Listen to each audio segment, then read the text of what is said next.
अस्सलाम वालेकुम गाइस, क्या हाल है आपके। आई होप आप सब ठीक होंगे। और मैं हूं हसनैन अब्बासी और आप देख रहे हैं मेरा YouTube channel CSS study with Hasnain. जिस तरह के हम CSS से रिलेटेड जो चीज़ें होती हैं सब्जेक्ट में से टॉपिक्स डिस्कस करते हैं अपने चैनल पे, तो आज मैं पेपर अटेम्प्टिंग टेक्निक्स जो हैं टिप्स आपके साथ डिस्कस करूंगा कि बेसिकली जब आपने सारा नॉलेज गैदर कर लिया तो अब आपने वो कैसे ट्रांसफ़र करना है अपने एग्जामिनर तक।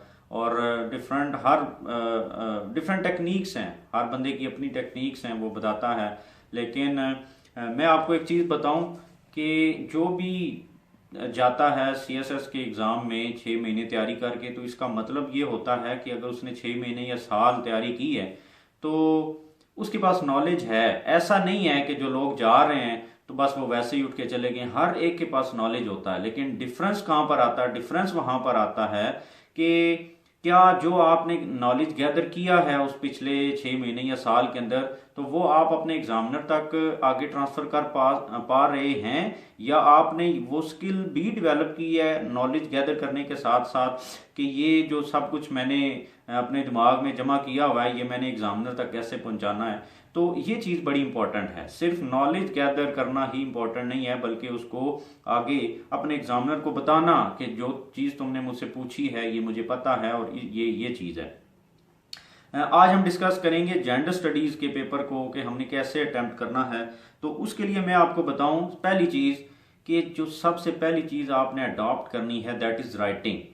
अगर आप सिर्फ नॉलेज गैदर कर रहे हैं और राइटिंग नहीं कर रहे, आप उससे क्या होगा, राइटिंग स्पीड आपकी नहीं बढ़ेगी, राइटिंग टेक्निक्स नहीं आएंगी कि पेपर अटेम्प्ट करना कैसे है, किस तरीके से हेडिंग्स बनानी है, किस तरीके से उसकी फिर सब हेडिंग्स बनानी है।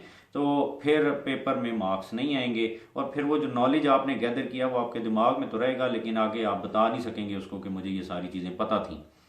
दूसरी चीज़, जब आप राइटिंग करेंगे तो जेंडर स्टडीज जैसे जो सब्जेक्ट्स हैं, पर्टिकुलरली जेंडर स्टडीज, तो इसके जो जार्गन्स होते हैं, जो इसकी टर्मिनोलॉजीज हैं, वो आप सीख लेते हैं।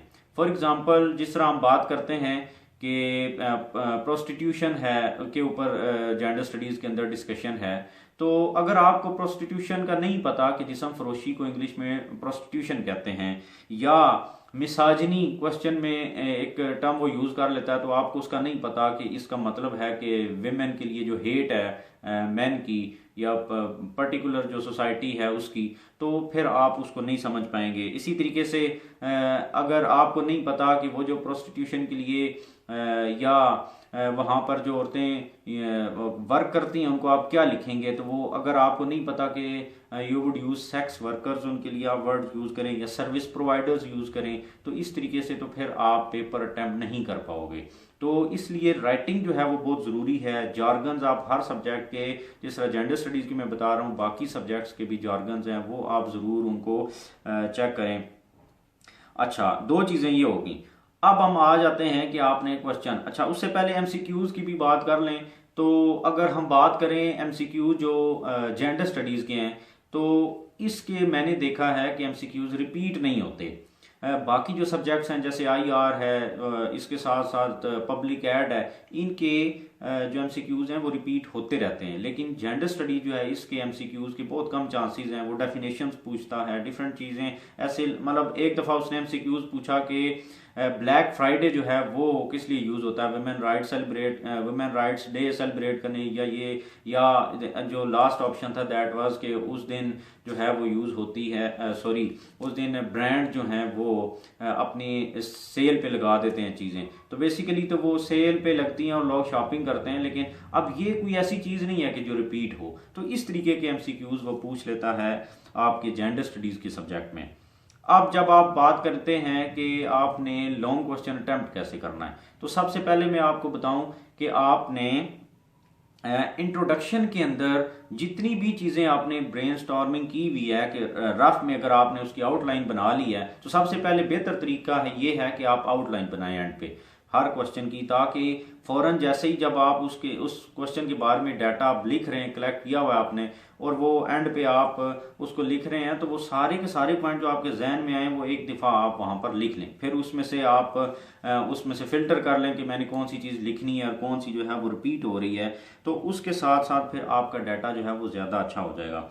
अब जब आप इंट्रो लिखें तो आप कोशिश करें कि जितनी भी आपने आउटलाइन बताई है, लिखी हुई है रफ में, उस सारी को हाईलाइट कर दें आप अपने इंट्रो के अंदर, ताकि जब वो आपका इंट्रो पढ़े तो उसको आइडिया हो जाए कि इस जो चीज़ मैंने पूछी है इस बंदे से, इसको हर चीज़ के बारे में पता है। और इससे क्या होगा कि अगर आप एंड पे वो चीज़ प्रॉपर हेडिंग देकर नहीं लिख पाते तो उसको इंट्रो ही पढ़ के उसको उनके जहन में ये चीज़ आ जाएगी कि इस बंदे को ये चीज़ पता है, क्योंकि इसने इसका रेफरेंस दिया हुआ इंट्रो में।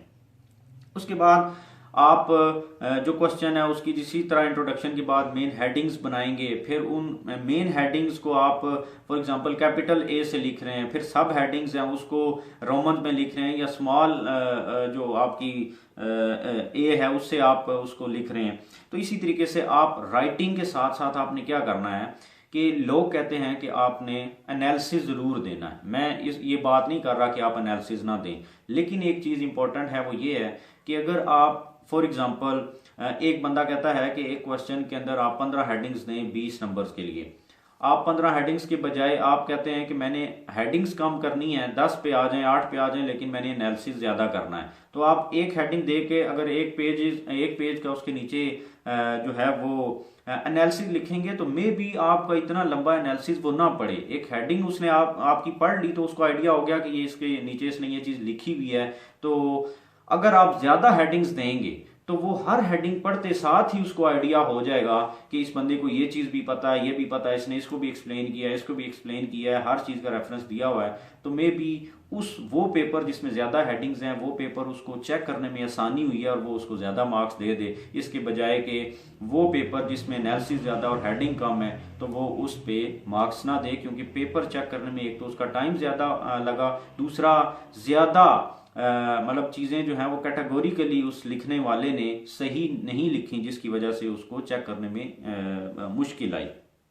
फिर इसके साथ साथ आप फ्लो चार्ट्स अगर आपको पता है तो वो आप ज़रूर बनाएं, फैक्ट्स एंड फिगर्स जो हैं वो कलेक्ट करें और ये चीज़ें ज़रूर उसमें डालें। और एंड पे जो आपकी कंक्लूजन होता है, कंक्लूजन हर सूरत में बड़ा ही ज़रूरी है, वो दैट इज़ कंपलसरी, वो आपने ज़रूर लिखना है, क्योंकि कंक्लूजन के बगैर आपका क्वेश्चन जो है वो कभी भी कंप्लीट नहीं होता सीएसएस के एग्ज़ाम के अंदर, ये आप ना भूलें। तो इस तरीके से आप जब प्रैक्टिस शुरू कर देंगे, जब आप नॉलेज गैदर कर रहे हैं प्रिपरेशन के दौरान, तो आप राइटिंग शुरू कर देंगे, आप हर सब्जेक्ट के जॉर्गन्स अलग से लिखेंगे, तो फिर आपको क्या होगा, पेपर अटेम्प्ट करने में एक तो सोचना नहीं पड़ेगा, वो आपकी जो है वो ज़ुबान पे और राइटिंग इस तरीके से जहन में चीज़ें चढ़ी हुई होंगी कि आपको फिर आप कम टाइम में ज़्यादा चीज़ें जो हैं वो लिख सकेंगे। तो ये थी मेरी तरफ से आपके लिए टिप्स, पर्टिकुलरली जेंडर स्टडीज़ का पेपर जो है अटेम्प्ट करने के लिए। और नेक्स्ट टाइम हम बाकी जो पब्लिक एड और बाकी चीज़ें क्रिमिनोलॉजी वगैरह उनको भी डिस्कस करेंगे।